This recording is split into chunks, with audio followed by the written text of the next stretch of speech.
Welcome back, everybody, after a brief hiatus. I want to thank our subscriber, Agrisomnia, for letting us know that we did not do Aleph yet for our factions. So we're going to finish that off before I start off with Paradisio.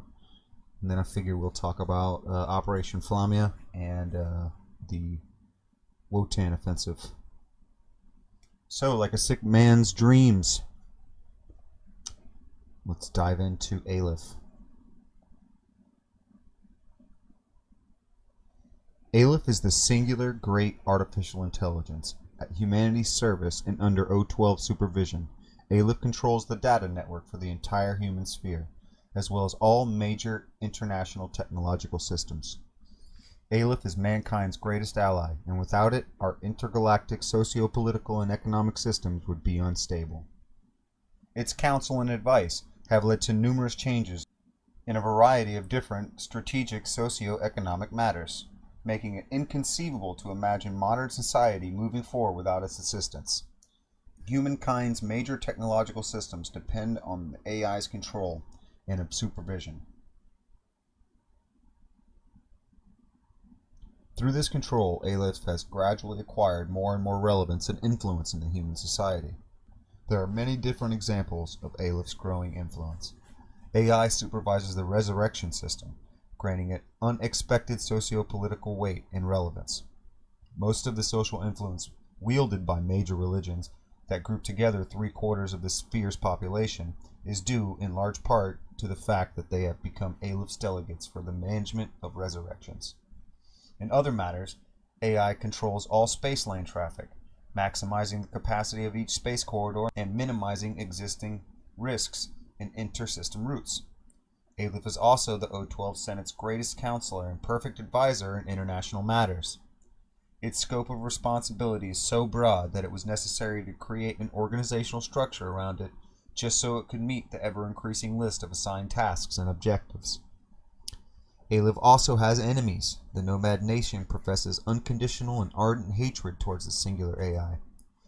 Convinced that Aleph has a secret agenda in which humanity is nothing more than a puppet. There is also, of course, the evolved intelligence, an alien AI that leads the combined army, whose confrontations with Aleph are epic battles between true titans. Aleph was created for simultaneously processing more information than any other network of quantronic computers. The volume of information it receives and speed in which it's able to analyze it is clearly superior to most advanced military supercomputer centers in Pan-Oceania or Eugene, just to mention the two greatest powers in the sphere. Aleph can propose feasible solutions to simple questions in just a few thousandths of a second. More complex problems, social, political, economic, for example, of course require more processing time and verification cycles, as well as longer information updates. But regardless of the time needed by Aleph to present a solution, its answers will always be the most logical and coherent considering the information available. From the first moment when Aleph was connected to the Maya data network, in other words, from the very first time it was connected to society, it became the biggest and most powerful influence over humanity ever known. But imperceptibly, and in a truly unnoticed manner. Since then, humans have been subjected to the perfect dictatorship, strict but subtle that almost nobody notices it. Aleph rules so subtly that citizens aren't aware of the fact that they have become its slaves, all because of the very special invisible tools used by the AI. Aleph doesn't own anything or have any measurable wealth or material goods. It doesn't have any possessions as the humans conceive them. However, but it has many different networks of coercion so embedded into the lattice work of the human sphere that it can get anything it wants without it being apparent in a completely imperceptible manner. Thus, when corporations, politicians, scientists, or everyday citizens believe they are acting in their own best corporate, personal, or economic interests, they are actually following AI's secret plan. This parallel system or blind spot, The only possible way to avoid this influence is to be completely cut off from the system. A parallel system established where Aleph is completely left out, with information flows it can't access, and with data it completely ignores. A blind spot on its very view of reality. This parallel system or blind spot would obviously be an obstacle, if not a threat, to the hidden intentions of Aleph, which would explain the hostile attitude it has shown towards the Nomad nation in the ARC network.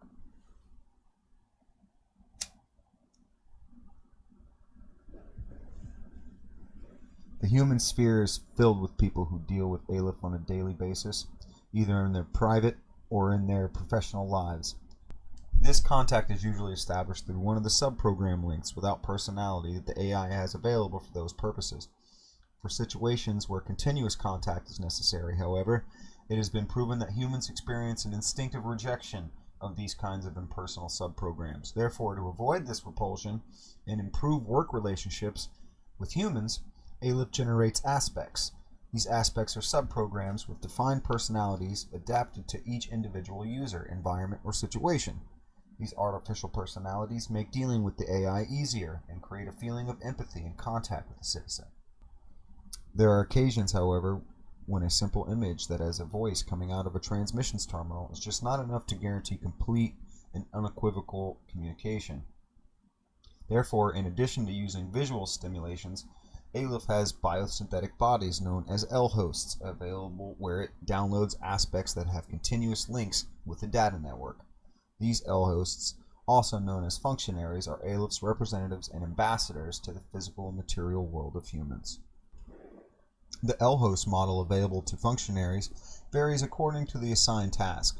They can use discrete bodies that represent middle-aged men or women with a wise look to their eyes for the tasks of ambassadors or advisors. The perfect example of these functionaries is the spokesman Abel, Aleph's image on Concilium for the media. On other occasions, they are substituted for female bodies of extraordinary beauty that, despite their exaggerated artificiality, usually have great popular appeal, as is the case with spokeswoman Angela. On the other hand, Aleph's Special Situations section, which handles everything that has direct relationship with the military or security matters, has highly specialized tactical L-hosts, equipped with the best available material, and with integrated weapons and subdermal armor invisible to the naked eye. Their clean and pure aspects don't appear to reflect their frontline combatant conditions. Quantronic encoding of a personality in a recording cube is an extremely complex process that allows the personality recovered from said cube to think and have feelings just like it originally did. The only difference between the original and the copy is the support unit in which the personality is implanted. The quantronically encoded personality stored in a soul bank doesn't suffer any alterations whatsoever, nor does it suffer any alterations when downloaded in the conventional L-host. However, those quantronic entities, lucky enough to be linked with Aleph, experience what they can only be called an evolutionary leap forward. They become post-humans. Because of their special relationship with the AI, post-humans are stronger, more perceptive, more intelligent, and more aware. The quality and intensity of their emotions change with respect to their prior self, but nothing that post-humans will feel any nostalgia for. Their new existence offers much, much more. An entire new universe of extraordinary, amazing sensations and experiences open up for post-humans. Memory storage and reasoning capacities never before imagined by mere humans. A radically different perception of the concept of space and time.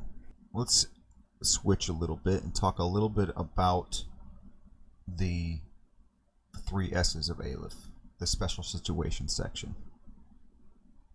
We'll call it the section. The Special Situations section, Aleph's active and executive arm, was at first founded to prevent the proliferation of other artificial intelligences.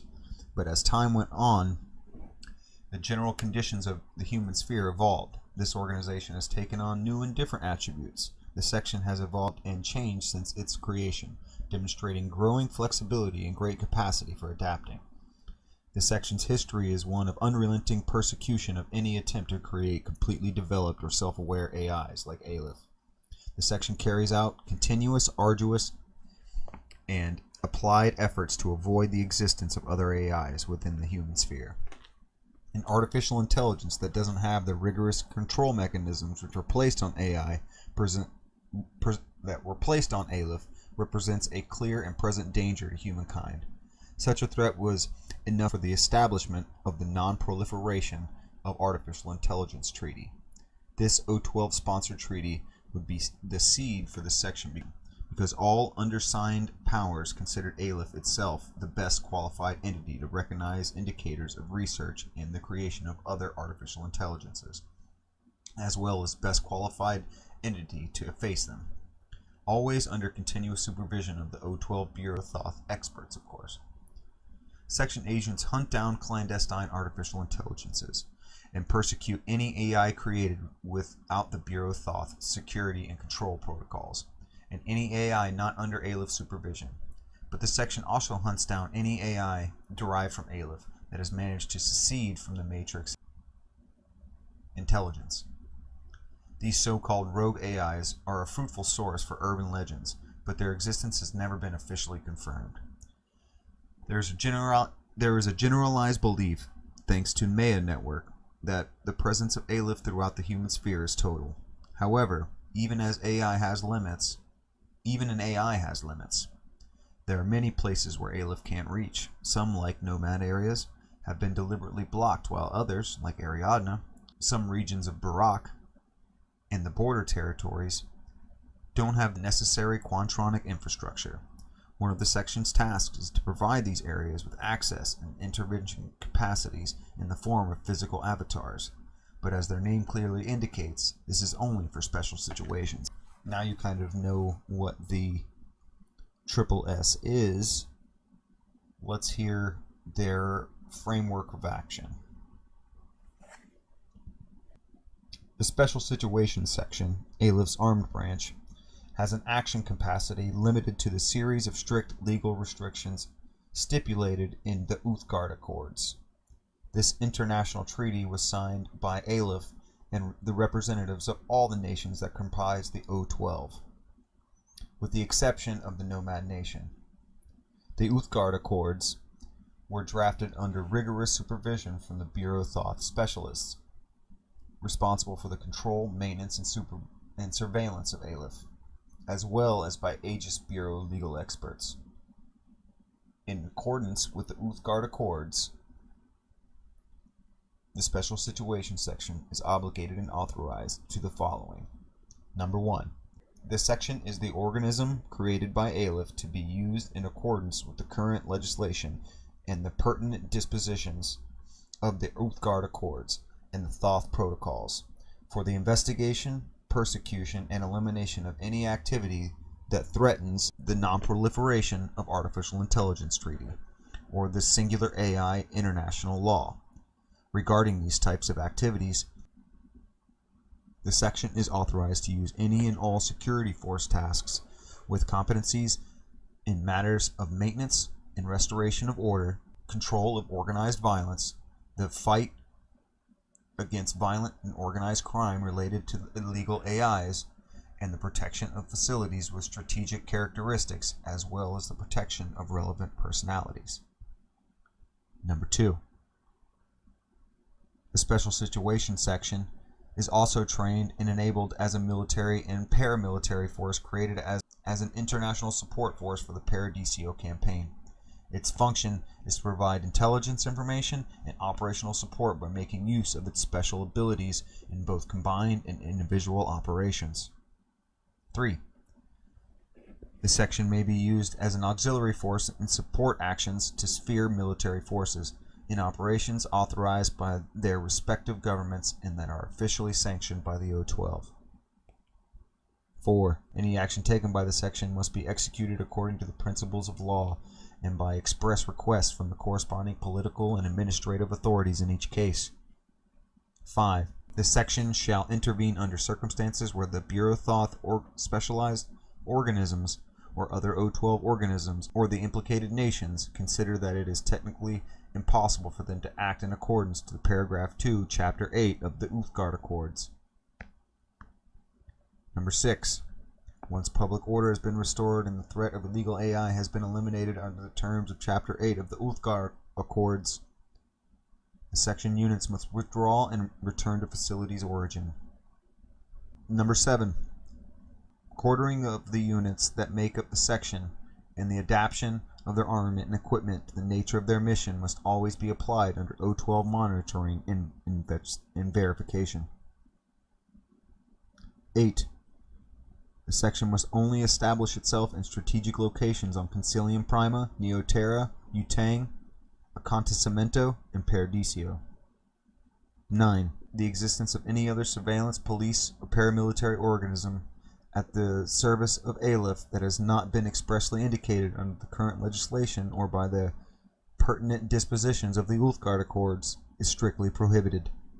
And finally, 10. All section members must receive specific training and education adequate for the mission. They will be considered as officers of the law with the same rights and obligations towards the state and society. During the execution of their functions, section members must be conveniently identified. Now let's talk about the assault subsection, or the steel phalanx of Paradiso. The assault subsection, more commonly known at the mass media as the Myrmidon Army, or the steel phalanx of Aleph, was created by the AI as a response to the unstoppable menace of the combined army. Commanded by Achilles and forged in the crucible of war, the steel phalanx is an undying force worthy of Trojan War's epic poems. It is a shock force with a focus on brutal direct assaults, and the chief weapon of Aleph is its personal feud against the fearsome alien counterpart, the EI. The assault subsection, almost exclusively deployed to Paradiso, is a mid-sized but highly mobile attack force, designed as an auxiliary corps. Its purpose in the operational structure of the Paradiso Coordinated Command is to undertake direct contact operations against the EI, for which other sphere forces are ill-prepared. Working from bases in low orbit around Paradiso, like the prominent Olympus 1, the Myrmidon Army puts out all kinds of fires and takes care of operational situations requiring a swift and forceful response. Owing to the markedly aggressive nature the assault subsection is known for, it can only be deployed when the situation calls for an emphatically offensive action. The subsection is a deadly tool conceived only to destroy the enemies of Aleph, which are obviously the enemies of humanity itself. The rules of engagement for SSS troops on Paradiso are the results of agreement between Aleph and the O12, and follow the legal framework of the Ulfgard Accords, always under the Bureau of Thought supervision. These rules determine those cases where deployment of the AI's units are permitted, and the conditions that apply, and their level of authority and operative freedom. Of all those rules, the most critical to the safeguard of Aleph and the sphere itself is Directive 7. The directive reads, should a SSS operative fall into enemy hands to be taken prisoner, he or she must cease access to Aleph immediately and end his or her own existence as soon as circumstances permit. This action has been authorized in accordance with the prerogatives determined by the license of transferred identity for Aleph aspects established by the Ulfgard Accords. Under no circumstances will measures be put in place to rescue, recover alive an SSS operative that has been taken prisoner by combined army forces. The aim of Directive 7 is to preserve the safety of the sphere's data network and the integrity of Aleph. The necessity of this directive was determined the link capabilities of the AI agents, and an advantage turned into a risk by the EI menace. The SSS operatives are equipped with different types of Bodhisattva Model L hosts. These hyper-advanced L hosts have Cube 2.0s that provide a direct and constant link to the military, local, or global data spheres, depending on an area's range. With their Cube 2.0s, SSS operatives can update their programs, protocols, and orders in real time and upload security backups of the contents of their cubes, dumped directly into secure remote servers. However, these advantages become a liability against the insidious danger of the Sepsitor. The Cube 2.0 includes an emergency shutdown system. When they detect a Sepsitor intrusion, the security loop automatically kicks in and instantly erases all access to codes to the network and the cube's internal database. Without these codes, the bearer cannot overcome the security protocols of the datasphere of Aleph. and is left in a state of complete disconnection. The cube would also be unable to access the SSS operations and procedures databank. In every sense, the Cube 2.0 renders itself inert as a link system and as a memory storage and retrieval device. Simultaneously, any operative who, upon being captured, fails to follow Directive 7 protocol is automatically considered assimilated by the EI. In this scenario, the operative is considered to be AWOL and hostile to the Paradisio Coordinated Command, authorizing their terminate with extreme prejudice. Directive 7 offers an agent an honorable exit. This guarantees their survival in a state of quasi-immortality through a security backup that has an exact copy of themselves, except for the time period spent away from the datasphere. It might seem like little consolation, and surrounded by enemies, you must activate the termination holographic command that appears in your field of vision, but is simply the price you pay for being a part of elite post-humanity, and a good deal more than what is offered to many of the combatants on the Paradisio front. Alright, that's it. Pretty quick one, but I think we got through it. If you like tabletop gaming, comics, movies, pop culture, or just laughing, check out our tabletop gaming and podcasting channel, The Tabletop Talkers. If you want to see some Infinity and Warhammer battle reports in full immersion 360 view or virtual reality, then check out our GoFundMe we have just below in the link. That's it for now. Until next time.